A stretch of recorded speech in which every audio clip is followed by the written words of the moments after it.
So guys, आज की video में सीखेंगे till, until, unless, even, too, as well और ऑल्सो के सभी प्रयोग इंग्लिश स्पीकिंग में। गाइस, ये सभी काफी इम्पोर्टेंट है, तो समझना है कि इन सभी का यूज कैसे किया जाता है। काफी यूजफुल है इंग्लिश स्पीकिंग में। तो सबसे पहले हम लोग समझते हैं यूज ऑफ ऑल्सो। ऑल्सो का मतलब होता है भी। भी के सेंस में हम इसका यूज करते हैं, बट कब यूज करते हैं, कहाँ यूज करते हैं, इसका क्या प्लेस होता है। प्लेस होता है कि ऑल्सो जो है ये हेल्पिंग वर्ब के बाद यूज किया जाता है। मतलब जैसे कि आपका हेल्पिंग वर्ब होता है आपका is, am, are, was, were, has, have, had. ये सभी जो आपके हेल्पिंग वर्ब होते हैं इसके बाद यूज करते हैं ऑल्सो का। साथ ही साथ आपके जो मॉडल वर्ब होते हैं जैसे can, could, may, might, shall, should, will, would, इसके बाद ऑल्सो का यूज करते हैं। सीधी सी बात समझिएगा, हेल्पिंग वर्ब के बाद ऑल्सो का यूज करते हैं। अब समझते हैं इसका क्या एग्जाम्पल होगा। एग्जाम्पल से पहले इसका फॉर्मूला समझना होगा। फॉर्मूला ये है, सबसे पहले सब्जेक्ट, फिर हेल्पिंग वर्ब, एच वी से मतलब है हेल्पिंग वर्ब, फिर आपका लगेगा ऑल्सो जो कि आपका भी का मीनिंग देगा, फिर आप लिखेंगे M V means main verb plus object. Example देखिए, जैसे कि मैं भी तुम्हारे साथ जाऊंगा, मैं भी तुम्हारे साथ जाऊंगा, यहाँ पर भी आ रहा है तो भी के लिए आप लिखेंगे ऑल्सो, और ऑल्सो कब आएगा, हेल्पिंग वर्ब के बाद आएगा। मतलब I will also go with you. देखिए विल आपका क्या है, एक मॉडल वर्ब है, और modal verb means helping verb है, इसके बाद आपका यूज किया जाएगा ऑल्सो का, और मेन वर्ब जो है इससे पहले यूज किया जाएगा। I will also go with you. इसी प्रकार से अमन भी काम करेगा, सेंटेंस होगा अमन विल ऑल्सो वर्क। देखिए आपका ऑल्सो किसके बाद यूज हुआ है, विल के बाद। दैट मीन्स कि आपका मॉडल वर्ब है विल, और इसके बाद यूज किया गया है। तुम्हारा भाई भी घर गया, सेंटेंस होगा your brother also went to house. अब इस सेंटेंस में हेल्पिंग वर्ब यूज नहीं किया गया है। जिस सेंटेंस में हेल्पिंग वर्ब नहीं आता है वो आपका मेन वर्ब जो होगा, वो मेन वर्ब से पहले ही आप यूज कर लेंगे ऑल्सो का। दैट मीन्स कि आप ऑल्सो के बाद आप यूज करेंगे मेन वर्ब। यहाँ पर देखिए आपका ऑल्सो है, ये आपका मेन वर्ब है जो कि गो का सेकेंड फॉर्म वेंट हुआ है। मतलब कि your brother also went to house. इसी प्रकार से उसने भी खाना नहीं पकाई, सेंटेंस बनेगा सी डिडंट ऑल्सो कुक फूड। यहाँ पर देखिए आपका क्या है, हेल्पिंग वर्ब है डीड। हेल्पिंग वर्ब है डीड आपका क्या है, हेल्पिंग वर्ब जो कि मैंने आपको बताया कि is am are was were did has have had, ये सभी आपके क्या होते हैं, हेल्पिंग वर्ब होते हैं। तो डीड के साथ आपका नॉट जुड़ा हुआ है जो कि डेंट हो गया है ऑल्सो। दैट मीन्स कि आपका हेल्पिंग वर्ब के बाद यूज किया गया ऑल्सो को। इसी प्रकार से आप समझ चुके हैं। आगे समझते हैं इवन, जिसका हिंदी मतलब होता है भी, या फिर हम अलग तरीके से भी बोलते हैं यहाँ तक कि। इसके सेंस में भी हम लोग इवन का यूज करते हैं। अब देखिए इसका क्या फॉर्मूला होगा, कैसे हम इसका यूज कर सकते हैं। तो यूज करने का तरीका ये है कि आप इवन को वाक्य के शुरू में यूज करते हैं। दैट मीन्स आपको सेंटेंस के शुरू में ही इवन लगाना है। सबसे पहले आप लगा देंगे इवन, और इसके बाद आप सेंटेंस को लिखेंगे। सेंटेंस मीन्स आपका होगा सब्जेक्ट होगा, आपका वर्ब होगा, और आपका ऑब्जेक्ट होगा। ये आपको ध्यान में रखना है। एग्जाम्पल देखिए, यहाँ तक कि राहुल भी तुम्हें यह नहीं बताएगा। दैट मीन्स कि राहुल तुम्हारा दोस्त है, राहुल भी तुम्हें नहीं बताएगा, बट मैंने तुम्हें बता दिया। यहाँ तक कि जो लिखा हुआ इसके लिए आप यूज करेंगे इवन। सेंटेंस बन जाएगा even Rahul will not tell you this. This की जगह पर आप चाहें तो इट भी बोल सकते हैं। इसी बात से यहाँ तक कि तुमने भी मेरा मदद नहीं किया। सेंटेंस बनेगा इवन यू। इवन यू मतलब कि यहां तक कि तुमने भी डिड नॉट हेल्प मी, मेरा मदद नहीं किया। सेंटेंस आपका कंप्लीट हो गया है। नेगेटिव सेंटेंस है पास्ट इंडेफिनिट टेंस का, you did not help me, तुमने मेरा मदद नहीं किया, इवन यहां तक कि। इसी बार से हो जाएगा यहाँ तक कि तुम्हारा भाई भी चोर है। यहाँ तक कि तुम्हारा भाई भी चोर है। सेंटेंस बनेगा even your brother is thief. Even your brother is thief, that means यहाँ तक कि तुम्हारा भाई भी चोर है। यहाँ तक कि प्रिया भी खाना बनाना नहीं जानती है। सेंटेंस बनेगा even Priya doesn't know how to cook food. अब देखिए इन सभी सेंटेंसेस में इवन जो यूज किया गया है सेंटेंस के शुरू में ही यूज किया गया है, जो कि काफी इजी है सेंटेंस को बनाना, कॉन्सेप्ट को समझना, साथ ही साथ प्रैक्टिस भी करना। But you have to practice in front of the mirror, that's because this is the best way. आगे है आपके पास अनलेस, और अनलेस का मतलब होता है अगर नहीं या फिर यदि नहीं। अगर और यदि दोनों आपका एक ही है, नहीं तो आप जानते हैं नेगेटिव एक वर्ड है।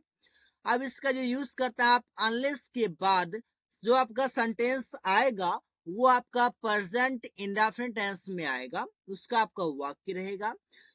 और इसका वाक्य का यूज जो किया जाता है, और अनलेस देखिए क्या है कि ये प्रेजेंट इंडेफिनिट टेंस का वाक्य यूज किया जाएगा कब, जब आप अनलेस का यूज करेंगे। और अनलेस का यूज कंडीशन के लिए करते हैं।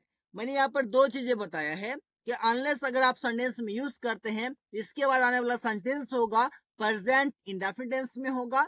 और अनलेस का यूज जो किया जाता है वो कंडीशन के लिए किया जाता है। दैट मीन्स अगर मैं बात करूं तो ये शर्त के लिए यूज किया जाता है।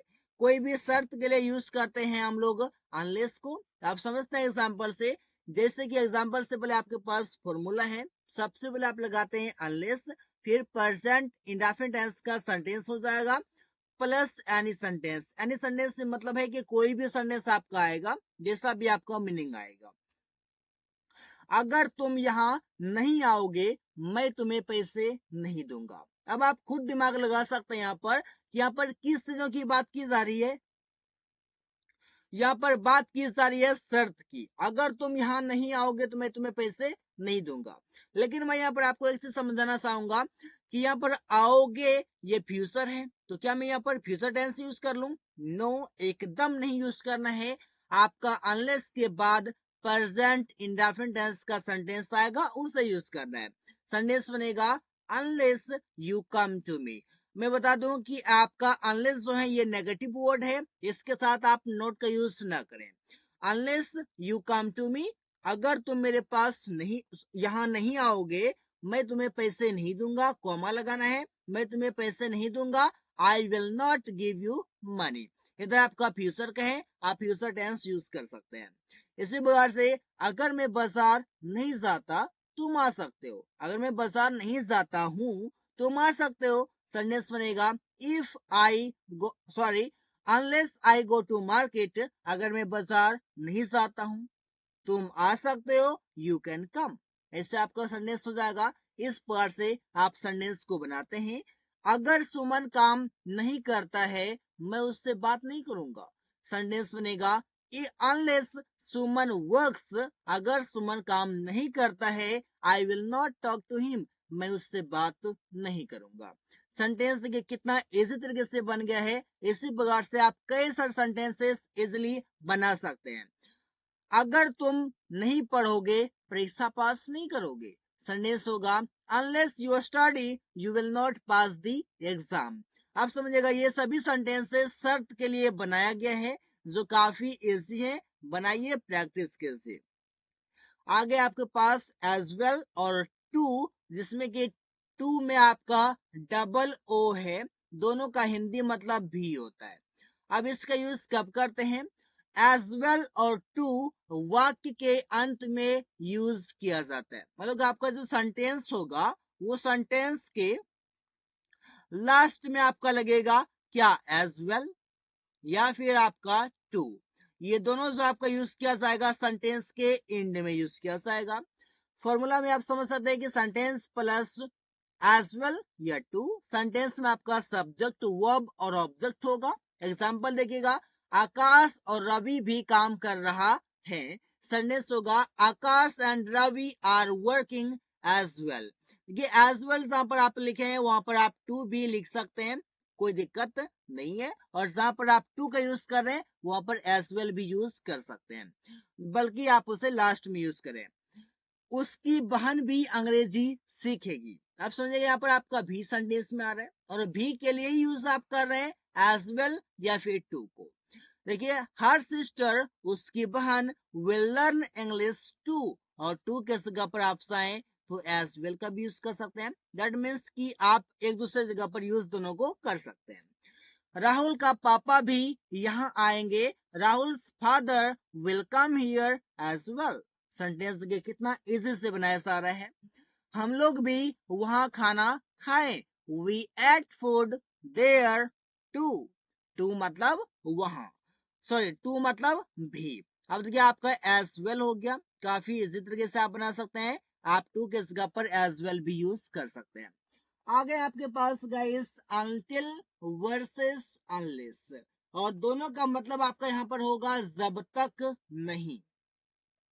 जब तक नहीं के लिए आप यूज करते हैं अनटिल और अनलेस दोनों को। दोनों में क्या अंतर है, इसलिए मैंने यहाँ पर वर्सेस दिया हुआ है।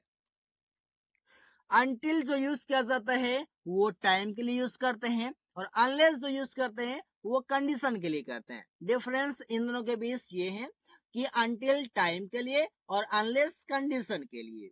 अब देखिएगा कि अगर मैं बाजार नहीं जाता हूं तुम आ सकते हो। अब इस सेंटेंस में बताइए किस चीजों की बातें की जा रही है। अगर मैं बाजार नहीं जाता हूं तुम आ सकते हो, सेंटेंस यहाँ पर कंडीशन की बात है। अगर मैं बाजार नहीं जाता तो तुम आ सकते हो, अगर मैं जाता हूं तो तुम नहीं आओगे। यहाँ पर कंडीशन की बातें हैं, बाजार जाएंगे तो नहीं आओगे, अगर नहीं जाता हूं तो आ सकते हो। सेंटेंस होगा unless I go to market you can come. इस पर आपका हो जाएगा। इस बार से अगर तुम सही से नहीं पढ़ते हो परीक्षा पास नहीं करोगे। सेंटेंस होगा unless you study well you will not pass the exam. आप समझिए यहाँ पर इस सेंटेंस में किस चीजों की बात की जा रही है, शर्त की बातें की जा रही है। अगर तुम सही से नहीं पढ़ते हो तो परीक्षा पास नहीं करोगे। इट मीन्स यहाँ पर शर्त है, परीक्षा पास करने के लिए तुम्हें सही से पढ़ाई करना पड़ेगा। इसी बार से जब तक तुम नहीं आओगे मैं तुम्हारा इंतजार करूंगा। अब इस सेंटेंस में किस चीजों की बात की जा रही है, शर्त की या समय की। इस सेंटेंस में बात की जा रही है समय की, क्योंकि मैं इंतजार करूंगा तो उसमें क्या लगेंगे, समय लगेंगे। तो सेंटेंस होगा until you come to me, जब तक तुम मेरे पास नहीं आओगे या फिर यहाँ नहीं आओगे I will wait for you, मैं तुम्हारा इंतजार करूंगा। और यहाँ पर आपका गागेगी से कोई मतलब नहीं है, अनलेस रहे अनटिल रहे, अगर सेंटेंस में आ रहा है इसके बाद आने वाला सेंटेंस आपका प्रेजेंट इंडेफिनिट टेंस में बनाया जाता है।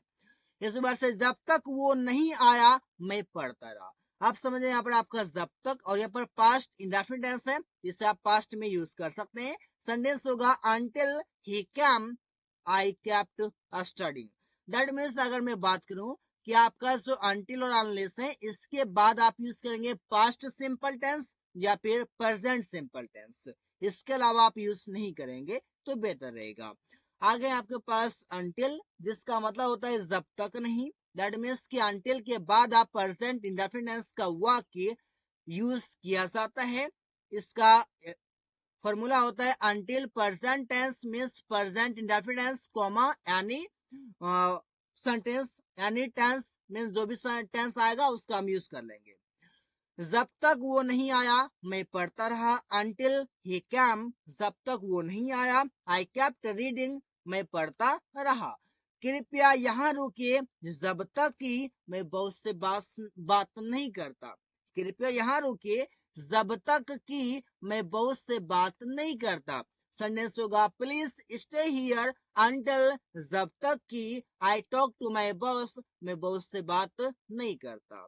इसी बात से जब तक तुम नहीं आओगे मैं इंतजार करूंगा, until you come to me I will wait, मैं इंतजार करूंगा। अंटिल का यूज किया जाता है किसके लिए, समय बताने के लिए। समय बताने के लिए आप यूज कर सकते हैं काफी इजी तरीके से। यहाँ पर देखिए आपका कितना तरीके से बनाया गया है। इससे पहले मैंने जो आपको बताया अंटिल, वो मैंने समय बताने के लिए किया है, और यहाँ पर आप अंटिल जो यूज कर रहे हैं एक अलग तरीके से कर रहे हैं।